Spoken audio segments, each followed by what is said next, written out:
aitah for breaking up with my ex because he couldn't satisfy me in bed. It started with silence, not the peaceful kind, the heavy kind. The kind that fills every corner of a room until you can hear your own heartbeat echoing against the walls. That's what it was like lying next to him. We'd been together for 2 years. On paper, everything was perfect. He was kind, loyal, funny in that quiet, understated way. The kind of man everyone told me I'd be stupid to lose. But behind closed doors, it was like something was missing. No. Not something, everything. I didn't want to admit it. I told myself it didn't matter. That real love isn't about passion or chemistry or how fast your pulse races when he touches you. But every night that lie got harder to swallow, because when he touched me, I felt nothing. And what made it worse? He knew it. It started small. He'd pull me closer and whisper, "Are you okay?" I'd smile and say, "Yeah, of course." But over time, the questions stopped, the touching stopped, the closeness faded into this strange, polite distance, like we were roommates who happened to share a bed. Until one night, after months of avoiding the conversation, he asked, "Do you even want me anymore?" The question shattered something inside me.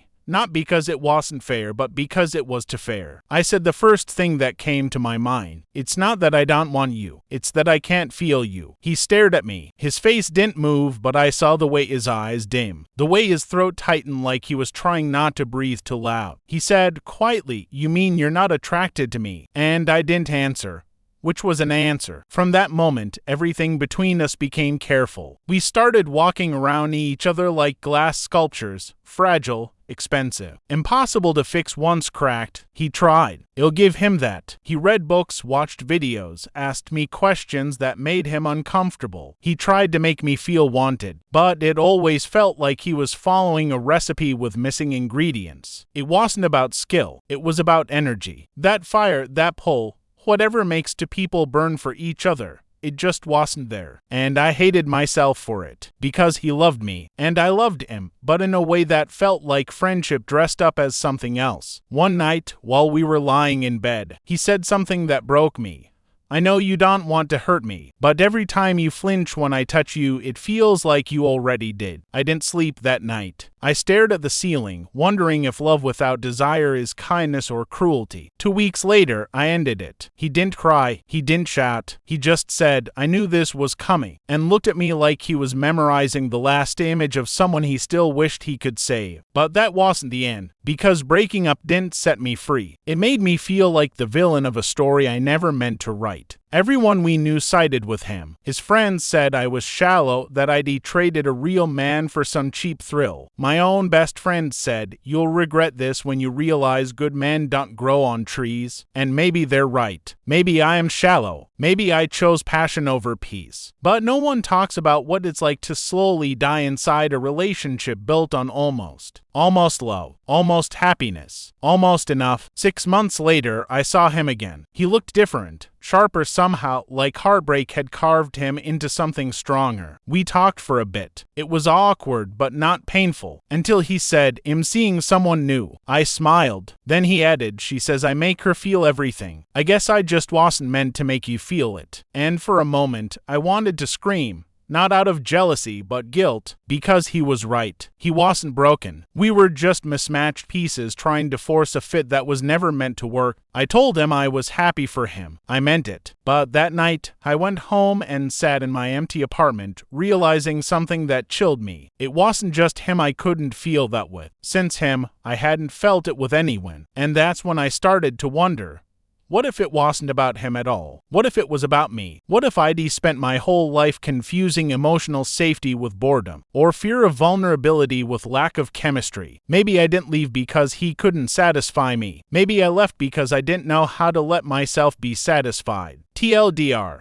I broke up with my ex because I couldn't feel any passion between us, even though he was kind and loyal. Everyone said I was cruel for leaving a good man, but staying felt worse. Now, months later, I'm realizing maybe the problem wasn't him. Maybe it was that I've never truly felt safe enough with anyone to want them. Update to 6 months later, I never thought breaking up would leave me feeling so empty. Everyone told me I'd feel relief, that leaving a man who wasn't right for me would be freeing. And for a week or 2 it was. I had my apartment back, my freedom, quiet mornings without compromise. But after a while, the relief turned into something heavier. Regret? Loneliness? Maybe both. I started dating again. Carefully, deliberately. People who seemed right on paper. Funny, smart, kind, attractive. Everything my ex had been, minus the lack of chemistry. And it still didn't work. I realized quickly that this wasn't about him, or any man I met. It was about me. About the walls I'd built so high around my heart that no one could scale them. The first guy I dated, a nice guy named Lucas, tried to kiss me on our third date. I froze. My body wouldn't respond. Not because he was bad, but because I couldn't trust myself to feel pleasure, intimacy, or desire without judgment whispering in the back of my head. I left the date halfway through. After that, I didn't just break up, I broke inside. I started questioning everything. Was I broken? Was I shallow? Was this just punishment for leaving a good man? I started therapy. For the first time in my life, I spoke to someone about what it felt like to want something and be ashamed of wanting it. About what it felt like to leave a man I loved in a platonic way. Because my body didn't respond the way society said it should. Dr. Kim,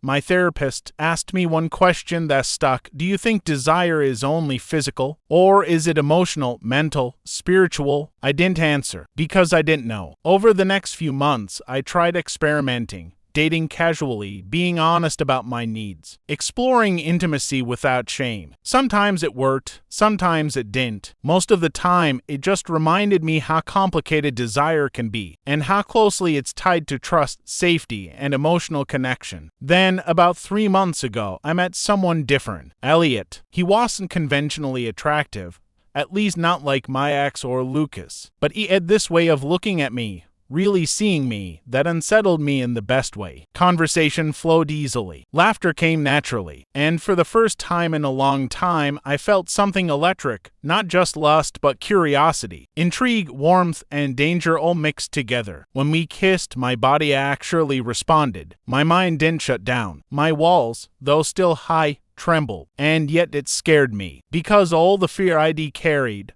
fear of being shallow, fear of hurting someone, fear of confronting the part of me that had left my ex, came roaring back. I wanted him, but I wanted to run. One night, after our third date, I told him everything. Not in graphic detail, but the truth about why I left my ex. About how guilt and shame and desire can get tangled until you can't tell the difference. He listened. He didn't judge. He didn't try to convince me I was wrong. He didn't push. He said one thing that I'll never forget. You're allowed to want what you want. You're allowed to leave what doesn't fit you. Desire isn't a crime. And for the first time, I believed it. Since then, we've been exploring. Not just each other, but ourselves. Slowly, patiently, carefully. Sometimes it works, sometimes it doesn't. But at least it's real. At least it's mutual. At least it's alive. I still think about my ex sometimes. About how polite and quiet he was when I ended things. About how good of a person he was in many ways. And sometimes I wonder,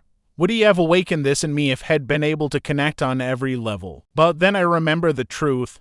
It wasn't about him. It was about me. About understanding that my body, my heart, and my mind all have to agree before intimacy can work. About realizing that leaving someone isn't cruel if staying would have been a lie. So, Reddit, I still struggle. I still feel shame sometimes. I still worry I'll hurt people by leaving if it doesn't work out again. But I also feel something new: ownership, freedom, and permission to want, to choose, to leave, to stay.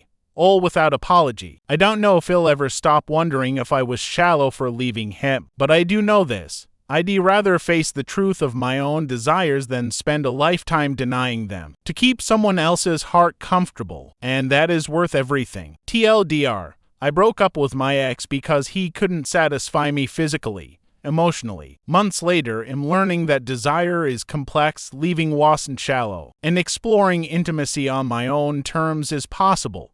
Scary, but liberating. Update. 1 year later, it's been a year since I left him, my ex. The good man who couldn't satisfy me. On paper, life should feel easier. I should be lighter, freer, unburdened. But life has a way of forcing your inner truths to surface when you least expect it. I was at a friend's wedding last weekend. Elegant venue, string lights, laughter echoing across the hall, champagne glasses clinking. perfectly normal life moments, the kind that make you think everything is fine. Then I saw him, not my ex, but my ex's younger brother. Someone I hadn't spoken to in years. He smiled at me, caught my attention, and said one thing that made my stomach twist. I always wondered why she left. I mean, he was great for you. She deserved better, but was he not enough? The question hit me like a punch. It wasn't the words themselves, but the way they dragged the past out of the shadows, made it real again. I wanted to snap, to say, he wasn't enough, and that's okay. But I didn't. Instead, I smiled, nodded politely, and walked away. Because the truth is, he was a good man. He was loving, kind, thoughtful. He would have done anything to make me happy. But he couldn't give me me. And I couldn't stay with someone who couldn't awaken the fire I needed to feel alive. Since then, I've been thinking about how much easier it would have been to stay. Easy. Predictable, say. I would have been seen as the grateful girlfriend, the one who valued comfort over chemistry, the one who didn't challenge the narrative. But easy isn't the same as real. After that wedding, I started dating more seriously again. Not casually, not experimental. Serious. I wanted connection. I wanted someone who could awaken desire without making me feel guilty for wanting it. That's when I met him. Callum. Callum is complicated, has magnetic, a little dangerous, and intensely intuitive. He sees through facades, and he doesn't tolerate pretense. I didn't know if I was ready for someone like that. Honestly, I wasn't sure I could handle the mirror he held up to me. The first time we kissed, I froze. Then my walls crumbled in a way that felt equal parts terrifying and exhilarating. It was nothing like before. Nothing like my ex or Lucas. It was urgent, messy, and intensely human. And for the first time in my life, I realized desire isn't just physical. It's emotional, mental, spiritual. It's a tug-of-war between curiosity, fear, vulnerability, and trust. And maybe my ex wasn't missing skill. Maybe he was missing that spark. The willingness to confront raw, messy intimacy without fear. With Callum, I'm learning that connection isn't just about performance. It's about presence, about showing up fully, about being honest with yourself and your partner even when it hurts. But that truth comes with guilt. I think about my ex sometimes. I imagine him alone, maybe regretting, maybe not. I think about what people said, that I was shallow, that I left someone who loved me unconditionally, and part of me still feels that sting of shame. But then I remind myself, leaving wasn't shallow. Staying would have been dishonest. Loving someone and needing something they couldn't give isn't cruelty.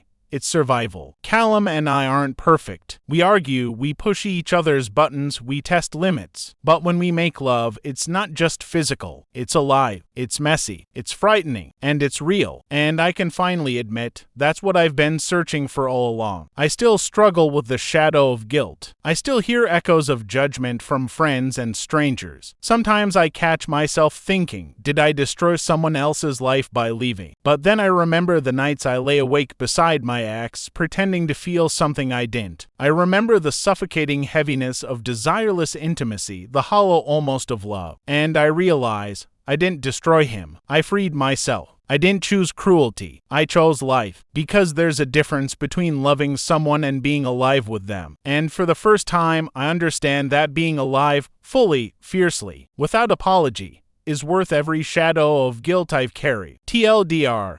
A year after breaking up with my ex for lack of sexual and emotional fulfillment, I've struggled with guilt and judgment. But through new relationships, therapy, and self-reflection, I've realized leaving wasn't shallow. It was survival. Desire, intimacy, and connection aren't just about performance. They're about being fully present with someone who awakens all parts of you.